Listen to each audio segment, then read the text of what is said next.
পরিত্যক্ত লোহা আর রেলওয়ের স্ক্যাফট দেখতে ফেলনা মনে হলেও সৈয়দপুর রেল কারখানায় এটাই এখন কোটি টাকার সম্পদ।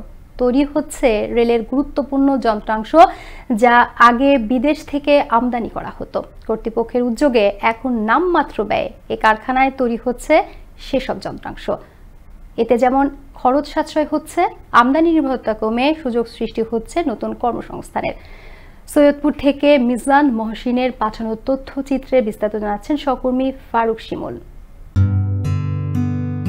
নীরব বিপ্লব চলছে সৈয়দপুর রেলখানায়। পরিত্যক্ত লোহা আর যন্ত্রাংশের স্তূপ যেখানে একসময় ছিল জঞ্জাল, সেখানে এখন চলছে নতুন প্রাণ সঞ্চার। কারিগর আর প্রকৌশলীদের হাত ধরে সেই স্ক্র্যাপ লোহায় রূপ নিচ্ছে দুই কোচের সংযোগে ব্যবহৃত বাফা হুক, সিবিসি ক্যাপলার বা নাকাল ক্যাপলার হল ও সেন্টারিং রিংয়ের মতো গুরুত্বপূর্ণ যন্ত্রাংশে, যা তৈরি হচ্ছে সম্পূর্ণ দেশীয় প্রযুক্তি আর উপকরণে।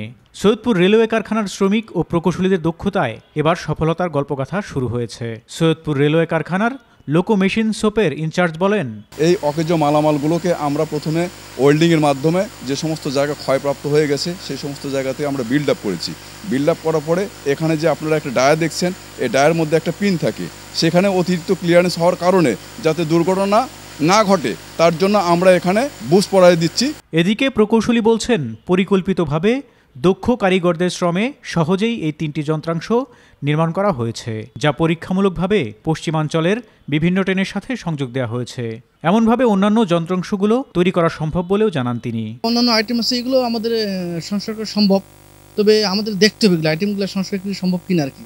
যদি মেজর সেফটি হয়ে যায় সেগুলো তো সম্ভব না, যেগুলো আপনার আমাদের সম্ভব সেগুলো আমরা মেরামত করা অবশ্যই সম্ভব। অপরদিকে বিভাগীয় তত্ত্বাবধায়ক বলছেন, 150 বছর আগের এই কারখানায় কখনো মালামাল তৈরি হতো না।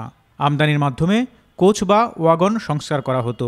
তবে এখন সম্ভব, আর এমন ভাবনা থেকে এই যন্ত্রাংশগুলো তৈরি করা হয়েছে। সম্প্রতি আমরা তিনটি আইটেম ইতিপূর্বে ব্যবহার হলেও সেগুলো ক্ষয়ে যাওয়া বা বিভিন্ন কারণে নষ্ট হয়ে গেলে সেটি পুরোপুরি ফেলে দেওয়া হতো।